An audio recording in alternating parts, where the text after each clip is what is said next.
दोस्तों, स्वागत है आपका हमारी नई वीडियो में। तो आज हम यहाँ जो 23 जुलाई 2021 को UK triple S C forester का एग्ज़ाम हुआ था उसके क्वेश्चंस को देखेंगे। इससे पहले हमने 2023 वाले जो पेपर हुए थे उनको 3 सेक्शन में देख लिया। अगर आपने नहीं देखा है तो प्लेलिस्ट में जाके देख सकते हैं। और यदि टेलीग्राम ग्रुप से जुड़ना चाहते हैं तो उसका लिंक डिस्क्रिप्शन में दिया है, आप जुड़ सकते हैं। तो जैसे इसमें हमारा पहला प्रश्न है कि the atomic number of an element is equal to, यानी किसी तत्व के परमाणु संख्या किसके बराबर होती है। तो जो हमारी परमाणु संख्या होती है वह होती है हमारी number of proton present in the nucleus of an atom of the element, यानी किसी तत्व के परमाणु के नाभिक में उपस्थित प्रोटॉनों की संख्या। यानी जो प्रोटॉन होते हैं उसी को हम परमाणु संख्या बोलते हैं, और जितने प्रोटॉन होंगे उतने ही हमारे इलेक्ट्रॉन होते हैं। ये हमारा एक बेसिक कॉन्सेप्ट होता है। और जैसे अगर हमें कहीं से के प्रोटॉन, इलेक्ट्रॉन, न्यूट्रॉन तीनों निकालने हैं, जैसे हम उदाहरण के लिए ले सकते हैं 1H1। तो अगर हम इसमें प्रोटॉन निकालेंगे तो नंबर ऑफ प्रोटॉन 1 होगा, नंबर ऑफ इलेक्ट्रॉन भी 1 होगा, और जो न्यूट्रॉन होंगे वह हम ये ऊपर वाले को नीचे वाले में से घटा देते हैं, तो 1 - 1 यानी 0। तो इस तरीके से इलेक्ट्रॉन, प्रोटॉन और न्यूट्रॉन निकालने को आता है।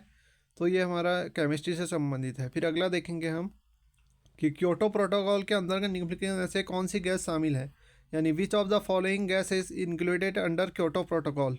तो ये हमारी option number C, nitrous oxide. तो नाइट्रस ऑक्साइड जो होगा इसका करेक्ट आंसर है। ये क्योटो प्रोटोकॉल के अंतर्गत शामिल है। अगला है हमारा कि राष्ट्रीय महत्व के बांधों में से एक हीराकुंड बांध। तो हीराकुंड डैम जो हमारा एक फेमस डैम है इंडिया का। तो where is Hirakud dam one of the dams of national importance located. तो ये कहाँ लोकेटेड है पूछा है, तो इसका जो सही आंसर है वह हमारा उड़ीसा में स्थित है। तो इसका सही आंसर हमारा उड़ीसा होगा, ये उड़ीसा में है। अगला है हमारा कि आपूर्ति वोल्टेज में आकस्मिक वृद्धि के कारण जब एक ही सॉकेट में बहुत अधिक उपकरण जुड़े हुए तब उत्पन्न होने वाली ऐसी स्थिति को क्या बोलते हैं। तो इससे ओवरलोडिंग बोलते हैं। जब हमारे घर में भी कभी कुछ ज़्यादा लोड हो जाता है, यानी ज़्यादा उपकरण जुड़ जाते हैं एक ही सॉकेट से, तो इसी को हम ओवरलोडिंग या अति भारिता बोलते हैं। तो ऑप्शन नंबर ए जो है इसका सही होगा। तो इसे इंग्लिश में भी पढ़ सकते हैं। फिर अगला है हमारा कि निम्नलिखित में से निरपेक्ष तापमान मापक्रम स्केल कौन सा है, यानी which of the following is the absolute temperature scale. तो हम जानते हैं जो हमारा एसआई में भी है यूनिट, तो वो हमारी केल्विन होती है। टेम्परेचर को हम किस में नापते हैं, केल्विन को नापते हैं। अगर हमें कोई कोई अगर हमें टेम्परेचर मानो 0 डिग्री सेल्सियस है, अगर हम इसे केल्विन में बदलना होगा तो इसमें 273 जोड़ेंगे, तो तब ये हमारा 273 केल्विन आता है। तो इस तरीके से ये भी आता है कि सेल्सियस को केल्विन में बदलो। तो ये केल्विन तापमान जो होता है स्टैंडर्ड वैल्यू है, हमारी स्टैंडर्ड यूनिट है या एब्सोल्यूट यूनिट है। फिर अगला देखेंगे हम कि निम्नलिखित में से वह कौन सा शैवाल है जो वायुमंडलीय नाइट्रोजन का स्थिरीकरण करता है। तो जो नाइट्रोजन का स्थिरीकरण करता है वो कौन सा है पूछा है, कौन करता है। तो ये हमारा एनाबीना है। तो ये एनाबीना शैवाल है जो हमारा नाइट्रोजन का स्थिरीकरण करता है। फिर अगला हमारा कि which of the following are characterise by the moderate climate and broad leaved deciduous trees, यानी मध्यम जलवायु और पृथुकर्णी पतझड़ी पर्णपाती वृक्ष निम्नलिखित में से किसकी विशेषताएं हैं।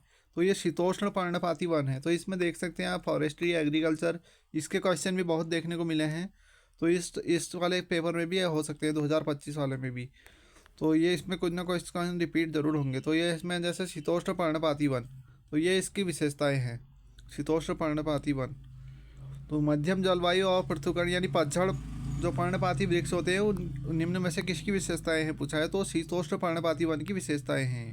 फिर अगला देखेंगे हम कि सिप का अभिकर्मक है। तो सिप अभिकर्मक क्या है पूछा है, तो ये है हमारा रोसेनिलिन HCl का एक विलयन है जो जिसे विरंजित होने पर SO2 में संतृप्त किया जा सकता है। तो इसे सिप रिएजेंट बोलते हैं। ये हमारे केमिस्ट्री से संबंधित है।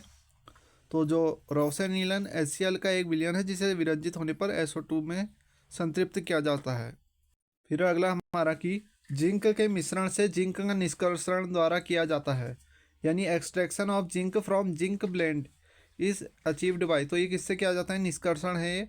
तो ये भर्जन के बाद कार्बन के साथ अपचयन, यानी roasting followed by the reduction with carbon, तो इसके द्वारा किया जाता है। ऑप्शन नंबर 20 का सही होगा। फिर अगला क्वेश्चन है हमारा कि what is the direction of centripetal force acting on a body moving along a circular path, यानी कोई हमारा किसी वृत्ताकार पथ पर गतिमान पिंड पर कार्य करने वाला अभिकेंद्री बल। तो ये हमारे फिजिक्स से संबंधित है, बहुत इंपॉर्टेंट क्वेश्चन है। तो जैसे हमारा कोई अगर सर्कुलर मोशन कर रहा है वृत्ताकार पथ पर कोई पिंड गतिशील है तो उस पर जो अभिकेंद्र बल लगता है वो हमारे केंद्र की ओर लगता है, तो केंद्र से दूर नहीं लगता, केंद्र की ओर को लगता है। तो इसका जो केंद्र की ओर वाला ऑप्शन होगा वो सही होगा। और इसका जो मैग्नीट्यूड होता है वो कितना होता है, वो होता है हमारा F=mv²/r। ये इसका फॉर्मूला होता है। यानी इसी को हम कभी कभी ये भी लिख देते हैं F=mr⍵²। तो ये दो फार्मूले याद रखने हैं इसके, जहाँ पे ओमेगा जो है हमारी वो 2πn है। ओमेगा जो है यहाँ पे एंगुलर फ्रीक्वेंसी है। इसका जो सही आंसर है वह है टूवर्ड्स द सेंटर, यानी केंद्र की ओर। तो mv²/r हमारा केंद्र की ओर लगता है, और इसी के कारण जो त्वरण लगता है वो होता है A=v²/r। इसे हम बोलते हैं अभिकेंद्री त्वरण। ये भी फॉर्मूला याद रखना है। फिर अगला है हमारा कि जम्मू और कश्मीर में स्थित जल संचयन बांध चुनिए। तो इस पेपर में देखने को मिला है कि जो बांध, राष्ट्रीय उद्यान और जो भी हमारे झील आदि हैं उनसे काफ़ी क्वेश्चन बने हैं। तो देख सकते हैं जम्मू कश्मीर में स्थित जो जल संचयन बांध है वो हमारा बगलीहार है। तो ये इसका करेक्ट आंसर है। पिक द वाटर जो है हमारा जल संचयन बांध यानी डैम जो है ये बगलीहार है। फिर अगला क्वेश्चन देखेंगे कि गौतम बुद्ध वन्य जीव अभ्यारण्य। तो देख सकते हैं गौतम बुद्ध जो है काफ़ी बिहार से बहुत संबंधित है, तो ये गौतम बुद्ध वन्य जीव अभ्यारण्य भी हमारे बिहार में ही स्थित है। तो where is the Gautam Buddha wildlife sanctuary है, तो ये हमारे बिहार में स्थित है।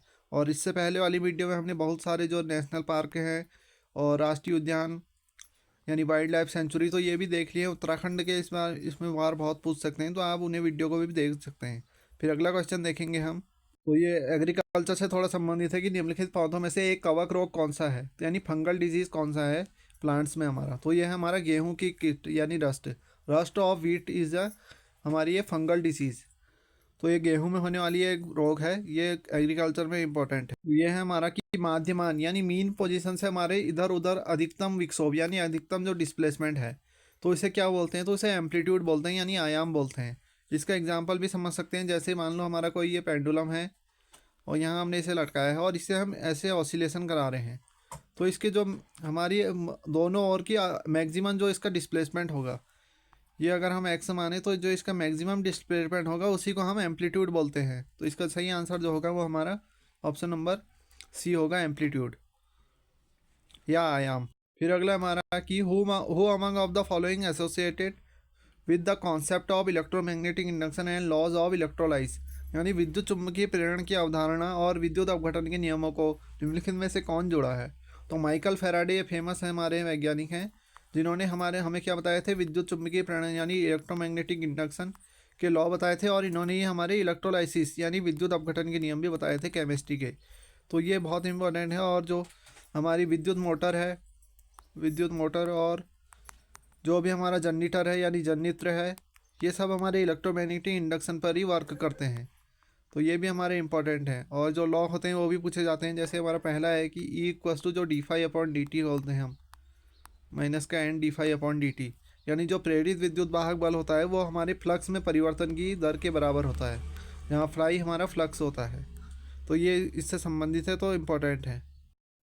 फिर है हमारा कि वेयर इज़ मुम्पडल विंड फार्म, यानी मुम्पडल विंड फार्म कहाँ है, तो ये हमारे तमिलनाडु में स्थित है।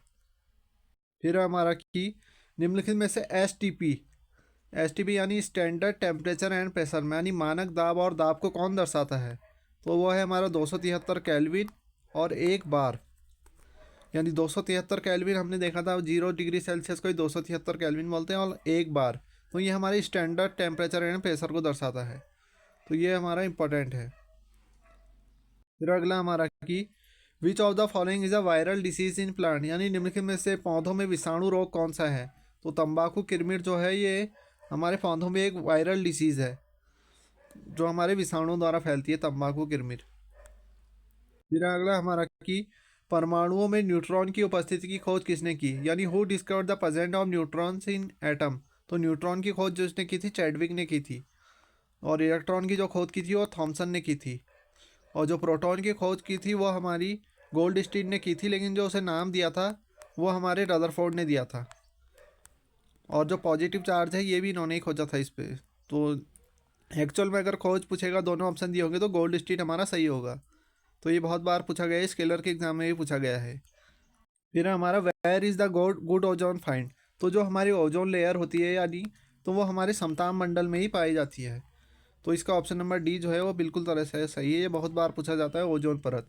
और ये हमारी जो पराबैंगनीकरण होती है उनसे हमारी रक्षा भी करती है। फिर हमारा क्वेश्चन है कि बाह्य अंतरिक्ष में जाने वाले प्रथम भारतीय कौन है, यानी who was the first Indian to go into outer space. तो जो हमारे चंद्रमा पर पहले गए थे पूरे वर्ल्ड में देखें तो नील आर्मस्ट्रांग है, लेकिन जो भारत के थे वो हमारे राकेश शर्मा थे। भारत के जो गए थे वो राकेश शर्मा थे। तो इसका ऑप्शन नंबर जो होगा राकेश शर्मा सही होगा। देख सकते हैं इसका ऑप्शन नंबर बी जो है राकेश शर्मा वो सही है। फिर अगला देखेंगे, निम्नलिखित में से किसका उपयोग उर्वरक के रूप में किया जाता है। तो उर्वरक के रूप में जो पोटेशियम क्लोराइड यानी KCl है, इसका प्रयोग उर्वरक के रूप में किया जाता है। NaCl जो हमारा साधारण नमक है जिसे हम खाने के लिए यूज़ करते हैं नमक, तो ये NaCl है। और KCl का उपयोग हम उर्वरक के रूप में किया जाता है। फिर अगला क्वेश्चन है कि सहाय कोशिका के कोशिका द्रव्य में पराग नली द्वारा कितने नर युग्मक निर्मित किए जाते हैं। तो इसका ऑप्शन नंबर जो डी है 2, ये सही होगा। तो इसका ऑप्शन नंबर दो नर युग्मक निर्मित। फिर ये हमारा कि ये रिएक्शन से संबंधित है केमिस्ट्री के। तो यानी जिन अभिक्रियाओं में अभिकारकों के बीच आयनों का आदान प्रदान होता है, यानी जिनमें आयनों का आदान प्रदान होता है, यानी exchange of ion, the reaction in which there is an exchange of ion between the reactants and are called. तो इसे हम बोलते हैं द्विविस्थापन अभिक्रियाएं, यानी डबल डिस्प्लेसमेंट रिएक्शन। और ऊष्मा सेपी क्या होती है, जिसमें हमारी ऊष्मा उत्पन्न होती है ऊष्मा, और जो ऊष्मा शोषी होती है उसमें हमारी ऊष्मा की कमी होती है या ऊष्मा शोषित होती है। तो ये उस टाइम का थोड़ा करंट का टाइम में है कि कृषि एवं किसान कल्याण मंत्री द्वारा हाल ही में शुरू किए गए मधु क्रांति पोर्टल। तो देख सकते हैं करंट अफेयर से भी क्वेश्चन बने थे, तो इस टाइम भी बन सकते हैं। तो इसका उद्देश्य क्या था मधु क्रांति पोर्टल का। तो मधु क्रांति portal launch by agriculture and farmer department. तो इसका था शहद के स्रोत का पता लगाना। तो शहद के स्रोत का पता लगाना, मधु से ही याद रख सकते थे, मधु मतलब शहद। तो उस टाइम का करंट है ये। फिर अगला देखेंगे। फिर अगला हमारा कि स्पेक्ट्रोस्कोपी के विकास तथा परिपथों के पहले और दूसरे नियम। तो जो हमारे स्पेक्ट्रोस्कोपी है ये हम तो हायर एजुकेशन में पढ़ते हैं। तो इसके जो नियम थे वो हमारे गुस्ताव आर किरचॉफ ने दिए थे। किरचॉफ के लॉ, एक हमारा जो किरचॉफ वाले हैं वो हमारे इलेक्ट्रिसिटी से भी संबंधित हैं, जिन्होंने सर्किट लॉ दिए थे। लेकिन एक जो ये हैं इन्होंने भी हमारे इसके नियम भी दिए हैं, स्पेक्ट्रोस्कोपी के नियम। तो इसका ऑप्शन नंबर ए जो होगा वो हमारा सही होगा। फिर अगला हमारा कि निम्नलिखित में से मलेरिया का कारक जीव कौन सा है। तो इसका होगा हमारा प्लाज्मोडियम फ्लैसीपेरम यानी फैल्सीपेरम। तो ऑप्शन नंबर ए इसका सही होगा, यानी जो मलेरिया का कारक होता है, मलेरिया किसके द्वारा होता है पूछा है, तो ये इसका ऑप्शन नंबर ए सही होगा। फिर अगला देखेंगे हम। फिर अगला हमारा क्वेश्चन है कि कृष्ण विगलन और वेलन कर्ल के खिलाफ प्रतिरोधी फूलगोभी की किस्म निम्नलिखित में से कौन सी है। तो फूलगोभी की एक वाली किस्म कौन सी है, यानी ब्लैक रॉट और कर्ल के खिलाफ प्रतिरोधी। तो ये इसका जो ऑप्शन नंबर बी होगा वो सही होगा हमारा, यानी जो हमारा पूसा सुरबा है वो इसका करेक्ट ऑप्शन है। तो ये एग्रीकल्चर से संबंधित है। फिर अगला हमारा कि निम्नलिखित में से किसे सबसे प्रचुर मात्रा युक्त संरचनात्मक प्रोटीन माना जाता है, यानी which among the following is considered as a most abundant structural protein. तो इसका जो सही आंसर है वो हमारा कोलेजन को माना जाता है, यानी ऑप्शन नंबर डी जो होगा इसका सही आंसर है। सबसे प्रचुर मात्रा में संरचनात्मक प्रोटीन ये हमारे कोलेजन को माना जाता है। फिर अगला क्वेश्चन देखेंगे हम कि HGTE यानी HGTE, तो ये क्या है, एक उदाहरण है किसका, सेमीकंडक्टर का। तो देख सकते हैं इसमें कंडक्टर जो है सेमीकंडक्टर से भी क्वेश्चन बना है। तो ये हमारा HGTE जो है ये हमारा सेमीकंडक्टर का, और जैसे हमारा और भी है जैसे सिलिकॉन हो गया और बिस्मथ, ये सब हमारे किसके अंतर्गत आते हैं, हमारे अर्धचालक के अंतर्गत आते हैं। इनकी जो अर्धचालक क्या होते हैं, जिनकी चालकता यानी जिनकी कंडक्टिविटी हमारे कंडक्टर और उसके बीच में होती है, यानी नॉट कंडक्टर के बीच में जिनकी कंडक्टिविटी होती है उन्हें हम अर्धचालक बोलते हैं। और इनके काफ़ी यूज भी है, जैसे हमारी जो डायोड हो गया, IC यानी इंटीग्रेटेड सर्किट, इनमें भी इनका यूज़ होता है। और बहुत चीज़ें होते हैं जैसे रेक्टिफायर, तो बहुत इंपॉर्टेंट हमारा सेमीकंडक्टर होते हैं। फिर अगला क्वेश्चन है हमारा कि आधुनिक आवर्त सारणी के समूह 12 और 16 के संयोजन से बनने वाले यौगिकों का एक उदाहरण निम्नलिखित में से कौन सा है। तो वो हमारा ZNS है, यानी which of the following is an example of compound from the by combination of group 12 and 16। तो इसे क्या बोलते हैं, ZNS। तो ये ZNS इसका एक एग्जाम्पल है। फिर अगला है हमारा कि पश्चिम बंगाल में स्थित पक्षी अभ्यारण्य। तो देख सकते हैं पक्षी अभ्यारण्य जितने हैं हमारे, तो चिंतामणि कार पक्षी अभ्यारण्य, तो ये कहाँ है, पश्चिम बंगाल में है। तो ये जीके ट्रिपल एस जो होता है रिपीट भी करता है क्वेश्चनों को, तो ये भी आ सकते हैं इसमें। तो जो चिंतामणि कार पक्षी अभ्यारण्य है ये हमारे पश्चिम बंगाल में स्थित है। फिर अगला हमारा कि वह गोली दर्पण जिसकी परावर्तक सतह बाहर की ओर मुड़ी होती है क्या कहलाता है। तो what is the spherical mirror whose reflecting surface curved outwards known as, तो इसे हम कॉन्वेक्स मिरर या उत्तल दर्पण बोलते हैं। तो उत्तल दर्पण यानी जिसकी क्या कहते हैं मुड़ी होती है पूछ रहा है, तो इस टाइप के जो होते हैं ये हमारा उत्तल लेंस हो जाएगा, और इधर को देखेंगे तो ये दर्पण होगा, तो ये उत्तल कॉन्वेक्स मिरर होगा हमारा। और अगर हमारा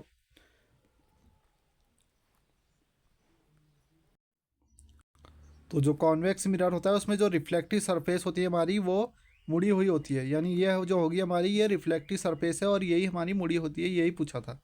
फिर अगला देखेंगे हम, अब है हमारा कि नीलगिरी जैवमंडल यानी नीलगिरी बायोस्फीयर रिजर्व के रूप में जाने वाला भारत का सबसे बड़ा जैवमंडल नीचे का हिस्सा निम्नलिखित में से कौन सा है। तो जो मुदुमलाई वन्यजीव अभ्यारण्य है ये इसका बिल्कुल तरीके से सही आंसर है। और जो नीलगिरी बायोस्फीयर रिजर्व है ये हमारी तमिलनाडु में है, तमिलनाडु। ये भी पूछा गया है, स्केलर के एग्जाम में भी पूछा गया है, और ये मुदुमलाई भी हमारे इसी का हिस्सा है। फिर अगला देखेंगे हम कि जलीय पारिस्थितिक तंत्र में निम्नलिखित में से कौन सा जीव जड़ वाले पौधों के तनों और पत्तियों से जुड़ा रहता है या चिपका रहता है। तो ये कौन सा है हमारा, इसका सही आंसर जो होगा वो ये हमारा ऑप्शन नंबर डी होगा, परिपादप जीव। अगला क्वेश्चन है हमारा कि पारिस्थितिक तंत्र में सबसे अधिक जैव अपशिष्ट निम्नलिखित में से कौन प्रतिगमित करता है। तो वो अपघटक यानी डिकम्पोजर जो होता है ये सबसे अधिक जैव अपशिष्ट प्रतिगमित यानी वेस्ट, यानी which among the following returns most organic waste into the ecosystem, तो ये हमारा अपघटक होता है डिकम्पोजर। फिर हमारा निम्नलिखित में से स्थलीय पारिस्थितिक तंत्र का उदाहरण कौन सा है, यानी रेगिस्तान। तो देखेंगे हम रेगिस्तान जो है ये हमारा स्थलीय पारिस्थितिक तंत्र का उदाहरण है, बाकी ये तीनों हमारे अलग अलग पारिस्थितिक तंत्र हैं। फिर अगला हमारा निम्नलिखित में से एक अधिक राशि कौन सी है। तो जो हमारी प्रेशर होती है ये हमारी एक स्केलर क्वांटिटी है। प्रेशर क्या होता है, force in per unit area, यानी फोर्स की हमारी वेक्टर क्वांटिटी है। और जो पी का फॉर्मूला ये होता है, और इसका जो यूनिट होती है वो हमारी पास्कल होती है, पास्कल या न्यूटन पर मीटर स्क्वायर, ये इसकी यूनिट होती है। और ये हमारी एक स्केलर क्वांटिटी है। और एक जो प्रेशर होता है इसी को, स्ट्रेस भी इसी के हम वो मान सकते हैं, यूनिट दोनों की सेम होती है, प्रेशर या स्ट्रेस दोनों की यूनिट सेम होती है। अगला क्वेश्चन देखेंगे कि आधुनिक आवर्त सारणी में निम्नलिखित में से किसे परमाणु द्रव्यमान के रूप में दर्शाया गया है। तो औसत पारमाणविक द्रव्यमान को दर्शाया गया है। अगला क्वेश्चन है हमारा, मानव शरीर का निम्नलिखित में से कौन सा अंग फ्लोराइड से प्रभावित होता है। तो जो दांत होते हैं हमारे टीथ ये फ्लोराइड से प्रभावित होते हैं। अगला क्वेश्चन है हमारा, कार्य करने या ऊर्जा स्थानांतरित करने की दर को क्या कहते हैं। तो उसे हम पावर बोलते हैं, P equals to W upon T होता है, यानी जो कार्य करने की क्षमता को ही हमारा कार्य करने की क्षमता को ही हम पावर बोलते हैं या शक्ति बोलते हैं। और जो हमारा वर्क होता है ये हमारी स्केलर क्वांटिटी है। तो इसका फार्मूला भी आता है पी इक्वस टू एक M G H upon T, ये यूके ट्रिपल सी बहुत बार पूछता है ये फार्मूले से क्वेश्चन, तो ये याद रखना है। फिर अगला हमारा कि चट्टान की दरारों में से वृक्ष की जड़ों के भेदन का वर्णन निम्नलिखित में से कौन करता है। तो ये वर्णन जो करता है वो भौतिक अपक्षय करता है। अगला क्वेश्चन है हमारा कि आयनिक यौगिक डैश अवस्था में विद्युत का संचलन करते हैं। तो गलित अवस्था में। तो आयनिक यौगिक जो होता है उसमें प्लस माइनस आयन हो जाते हैं जब गलित अवस्था होती है, तो इसलिए विद्युत का संचलन हो जाता है। अगला क्वेश्चन है, निम्नलिखित में से किसे परमाणु आकार कहा जाता है। तो परमाणुक त्रिज्या यानी एटॉमिक रेडियस ही क्या बनाता है, हमारे एटम का साइज बताता है। फिर अगला है हमारा कि पुरुषों में सहायक यौन अंगों के विकास या परिपक्वता और कार्यों के निम्नलिखित में से कौन सा हार्मोन नियंत्रित करता है। तो वो हमारा एंड्रोजन हार्मोन जो है ये पुरुषों के सहायक यौन अंगों के विकास आदि का कार्य करता है। फिर अगला है हमारा कि अनुढाल पर जल के बहने हेतु एक प्राकृतिक अवरोध बनाने के लिए पहाड़ी ढलान पर समांतर जुताई की प्रथा को क्या कहते हैं। तो इसे समोच्चर रेखी जुताई बोलते हैं। ये हमारे एग्रीकल्चर से संबंधित क्वेश्चन है और ये इम्पोर्टेंट है। और जो हमारे यहाँ को कही जाती है सीढ़ीदार खेती, ये कहाँ की जाती है पूछा जाता है, तो ये उत्तराखंड में कही जाती हैं। फिर निम्नलिखित में से अग्र मस्तिष्क का भाग कौन सा है। तो अग्र मस्तिष्क का जो चेतक यानी बेस में है थैलेमस, ये हमारे अग्र मस्तिष्क का भाग है।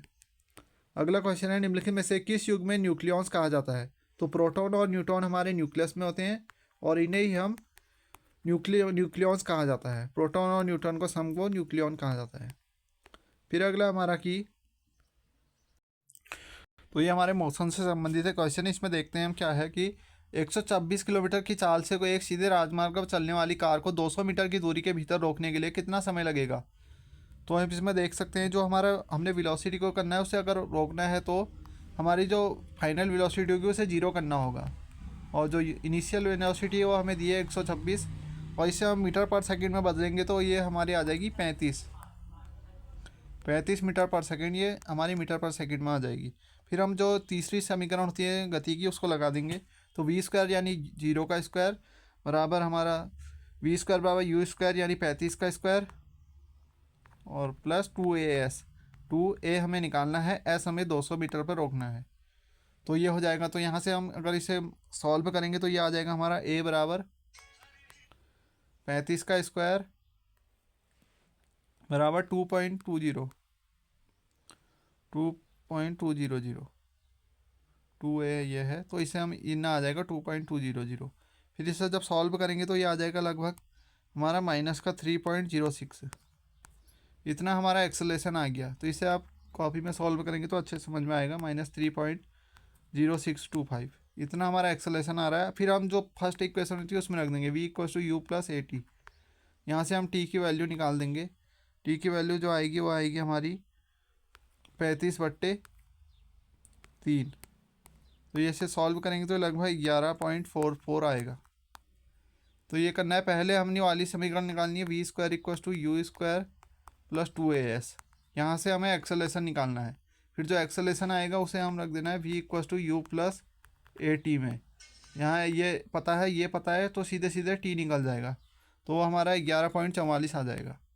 तो इसका जो सही आंसर होगा वो हमारा ऑप्शन नंबर डी है, 11.44 होगा। फिर है सहजीवन अक्सर लाइकेन और किसके बीच में होता है, तो ये हरे शैवाल के बीच में होता है, ऑप्शन नंबर सी जो है इसका सही है। फिर अगला है हमारा कि डुरसास, चोस और तराई जैसे पिंडमार्ड मैदानों में कौन सी मृदा अधिक आम है, तो जलोढ़ मृदा जो है यहाँ अधिक आम है, तो ऑप्शन नंबर ए इसका सही होगा। फिर है हमारा लैम्पिटो मॉरिटी जो भारत में एक महत्वपूर्ण जीव है क्या है, तो ये हमारा केंचुआ है, ऑप्शन नंबर बी इसका सही होगा। फिर अगला है हमारा यदि पृथ्वी की सतह से ऊपर किसी वस्तु की ऊंचाई बढ़ा दी जाती है तो वस्तु द्वारा अनुभव किए जाने वाला गुरुत्वाकर्षण के कारण होने वाला त्वरण किस प्रकार प्रभावित होगा, तो वो कम हो जाएगा। तो अगर ऊंचाई बढ़ रही है तो ये कम हो जाएगा। फिर अगला है हमारा निम्नलिखित में से कौन सी कोशिका सबसे छोटी कोशिका है, तो इनमें से जो सबसे छोटी कोशिका है वो हमारी माइकोप्लाज्मा है।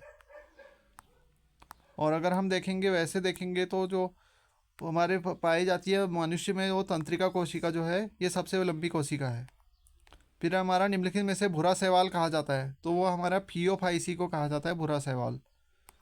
अगला क्वेश्चन है हमारा कि यदि कोई पिंड किसी ट्रैक के चारों ओर एक पूरा चक्कर पूर्ण करता है तो प्रारंभिक बिंदु पर वापस आ जाता है, तो उसका विस्थापन क्या होगा, तो उसका जो डिस्प्लेसमेंट होगा वो जीरो होगा, जहाँ पे आ रहा है वहीं पे आ जा रहा है, तो डिस्प्लेसमेंट जीरो। फिर अगला है हमारा कि निम्नलिखित में से कौन सा दृष्टिकोण बताता है कि मनुष्य प्राकृतिक पर्यावरण के अधीन है, तो ये निश्चयवाद बताता है। अगला क्वेश्चन है हमारा कि निएंडरथल मानव किस काल के पूर्व और मध्य एशिया के निकट रहता था, तो 1,00,000 से 40,000 वर्ष पूर्व। अगला क्वेश्चन हमारा निम्नलिखित में से ब्यूटेन का रासायनिक सूत्र क्या है, तो C4H10। तो 4 कार्बन है इसमें और 10 हाइड्रोजन है, तो ये हमारा ब्यूटेन होता है। इसी तरह मेथेन ये भी हम याद रखते हैं एल्केन का है। फिर अगला है हमारा कि पार हिमालय क्षेत्र में पाए जाने वाला ग्रस नाइग्रिकिलस क्या है, तो ये काली गर्दन वाला एक सारस है। अगला क्वेश्चन है हमारे कार्य करने की क्षमता को क्या कहते हैं, तो इसे हम ऊर्जा बोलते हैं, और जो कार्य करने की क्षमता को ऊर्जा बोलते हैं, और जो यूनिट टाइम में किया गया वर्क उसे हम पावर बोलते हैं। ये वर्क एनर्जी से संबंधित है। फिर हमारा जल के भीतर की वस्तुओं की दूरी, दिशा और चाल स्पीड को मापने के लिए पराश्रव्य अल्ट्रासोनिक तरंगों का प्रयोग, तो ये सोनार में किया जाता है। 9th क्लास में 11th क्लास में पढ़ते हैं इसके डिटेल में, तो ये सोनार है, इंग्लिश में भी आप पढ़ सकते हैं। फिर अगला है हमारा कि जल चक्र का प्रमुख स्रोत कौन सा है, तो वो ओशियन यानी महासागर जो है जल चक्र का स्रोत है। अगला क्वेश्चन है निम्नलिखित में से कौन सा शब्द ग्लूकोज के पाइरुविक अम्ल में भंजित होने का वर्णन करता है, तो ये हमारा ग्लाइकोलाइसिस, ऑप्शन नंबर डी इसका सही होगा। अगला क्वेश्चन है, जब कोई वस्तु पूरी तरह से निमज्जित की जाती है और यदि उसका घनत्व द्रव के घनत्व के बराबर होगा तो वो तैरने लगी। तो जब कम होता है घनत्व तभी वो तैरती है, अगर ज़्यादा हो गई तो वो डूब जाती है। ये हमारा आर्किमिडीज प्रिंसिपल बताता है, तो ये इंपॉर्टेंट है हमारा। अगला क्वेश्चन है हमारा कि पृथ्वी पर सभी जीवमंडल के लिए ऊर्जा का प्राथमिक स्रोत कौन सा है। तो जो प्राइमरी स्रोत है हमारा वो सन है। सन ही हमारा जो है सबसे बड़ा स्रोत भी है ऊर्जा का, सूर्य। अगला है हमारा कि स्वतंत्र रूप से लटके हुए किसी गोलक के मामले में उस गोलक पर कौन से दो बाह्य बल कार्य करते हैं। तो एक तो टेंशन लगता है नीचे को और एक ग्रेविटी। तो गुरुत्वाकर्षण और तनाव, ये दोनों बल कार्य करते हैं। अगला क्वेश्चन है हमारा, निम्नलिखित में से कौन से छोटे छिद्र जो पत्तियों की सतह पर मौजूद होते हैं। तो रंध्र जो होते हैं छोटे छोटे छिद्र होते हैं जो पत्तियों पर मौजूद होते हैं। अगला क्वेश्चन है, निम्नलिखित में से प्राकृतिक वातावरण कौन सा है। तो ग्रासलैंड जो है वो प्राकृतिक वातावरण है। अगला क्वेश्चन है हमारा, मृदा के विकास की प्रक्रिया को क्या कहते हैं। तो इसे मृदा जनन बोलते हैं। तो ये हमारे इन्वायरमेंट से संबंधित है, एग्रीकल्चर। फिर अगला हमारा, एक विभेदिक या चुनिंदा पारगम्य झिल्ली से जल के विसरण को परासरण कहते हैं, ऑस्मोसिस जिसे बोलते हैं, इसे परासरण बोलते हैं।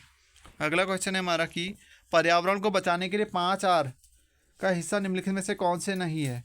तो वो हमारा रिकवर, ये नहीं है। बाकी तीनों जो होते हैं रिसाइकल, रीयूज, रिफ्यूज, ये हमारे हिस्सा है। अगला क्वेश्चन है हमारा कि निम्नलिखित में से किस कवक का कारण दाद या दाद होता है। तो वह है माइक्रोस्पोरम, इसके कारण दाद होता है। अगला क्वेश्चन है हमारा कि शब्दकोश में पाए जाने वाले छोटे अक्षरों को पढ़ते समय निम्नलिखित में से कौन सा लेंस पसंद किया जाता है। तो वह है 5 सेंटीमीटर की फोकस दूरी का उत्तल लेंस। तो ये उस टाइम पे पसंद किया जाता है। अगला क्वेश्चन है हमारा, यूनेस्को विश्व धरोहर के रूप में अंकित प्राकृतिक संपत्ति को चुनिए। तो जो मानस वन्यजीव अभ्यारण्य है ये यूनेस्को ने घोषित किया है।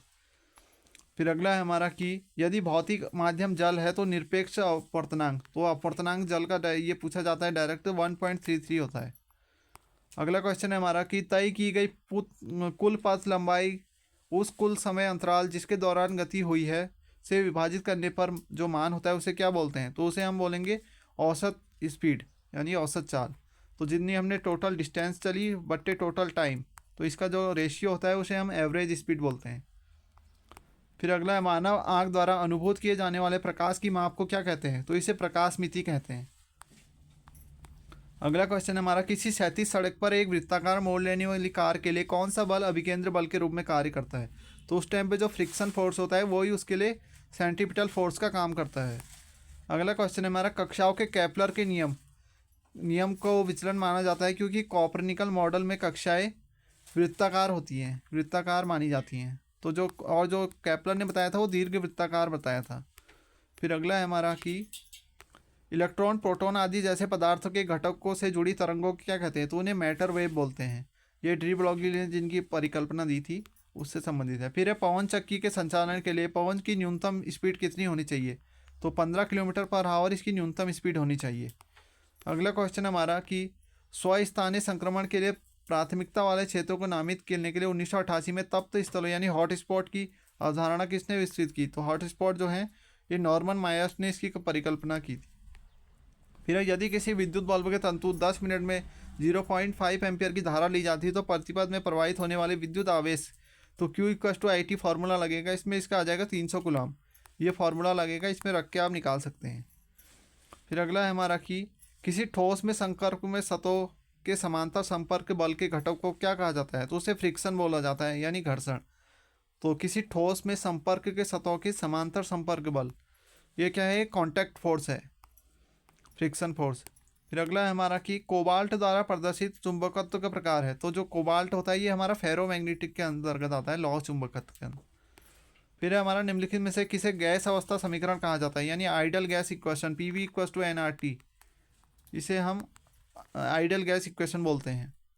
फिर हमारा कि सेला टर्सिका नामक अस्थि गुहा में निम्नलिखित में से कौन स्थित है। तो पीयूष ग्लैंड, यानी पीयूष ग्लैंड जो होती है ये सेला टर्सिका में नामक अस्थि गुहा में स्थित है।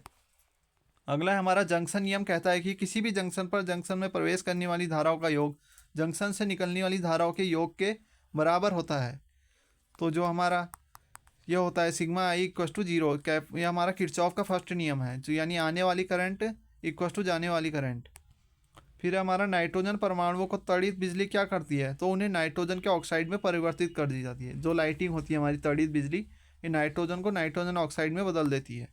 अगला हमारा निम्नलिखित में से एक आदर्श गैस समीकरण है, तो PV=NRT जो है इसका हमने पहले भी देखा है, ये आदर्श गैस समीकरण होता है। फिर यदि विस्थापन में परिवर्तन की दर स्थिर है तो कौन सा परिमाण स्थिर होगा, तो वो हमारा वेलोसिटी होगा। तो इसका ऑप्शन नंबर जो बी है वो सही होगा। विच quantity will remain constant if the rate of change displacement is constant. अगला है हमारा कि 1 लीटर विलयन में विलय के ग्राम अणु मोल की संख्या कहलाती है, तो इसे ग्राम अणुकता मोलरता बोलते हैं, या मोलरता सिंपल मोलरिटी बोलते हैं। तो 1 लीटर विलयन में जो विलय के ग्राम अणु मोल में हमारे प्रेजेंट होते हैं उसे हम मोलरता बोलते हैं, मोलरता। फिर है पीएच पैमाने पर 7 से कम मान, तो ये हमारा एसिडिक को दर्शाएगा, और 7 से ज़्यादा होगा तो वो हमारे सार को दर्शाएगा। फिर अगला हमारा कि संचालक तारों में आवेशों में त्वरित गति मोशन द्वारा निम्नलिखित में से कौन सी विद्युत चुम्बकीय उत्पन्न होती है, तो ये हमारी रेडियो वेव होती हैं, रेडियो तरंगे। यानी which among the following electromagnetic waves is produced by the accelerated motion of the charge conducting wire, तो रेडियो वेव होता है। फिर है हीरे का रत्न के रूप में उपयोग उसके किस गुण पर निर्भर किया जाता है, उच्च अपवर्तन सूचकांक। और जो हीरा हमारा ये कार्बन का एक अपर रूप होता है। फिर हमारा अंतर्राष्ट्रीय महत्व की रामसर आर्द्रभूमि कबरताल आर्द्रभूमि भारत में कहाँ स्थित है, तो ये बिहार में स्थित है। रामसर वेटलैंड भी हमने एक वीडियो में देखे हैं, आप उन्हें देख सकते हैं। फिर है हमारा उत्प्रेरकी परिवर्तकों में निम्नलिखित में से कौन सी धातु प्रयुक्त नहीं होती, तो ये हमारी क्रोमियम जो होती है ये उत्प्रेरकी परिवर्तकों में शामिल नहीं होती हमारी। फिर अगला है हमारा कि 99 कि 2021 तक भारत के कुल बिजली उत्पादन का 12.2% योगदान निम्नलिखित में से किसका रहा है, तो ये जल विद्युत ऊर्जा उत्पादन का रहा है। फिर जो हमारा 100 क्वेश्चन है यानी लास्ट क्वेश्चन है कि अभिक्रिया की कोटि ऑर्डर के बारे में निम्नलिखित में से कौन सा कथन गलत है, तो अभिक्रिया की कोटि जब होती है प्रभाजी नहीं हो सकती, यानी फ्रैक्शनल नहीं हो सकती है। ये हमेशा इंटीजर होगी, यानी 1 2 इस टाइप में होगी, इंटीजर नहीं होगी, ये फ्रैक्शन में नहीं होगी। तो ऑप्शन नंबर ए इसका सही होगा। तो थैंक्स फॉर वॉचिंग, मिलते हैं अगली वीडियो में, तब तक के लिए goodbye. Please subscribe my channel.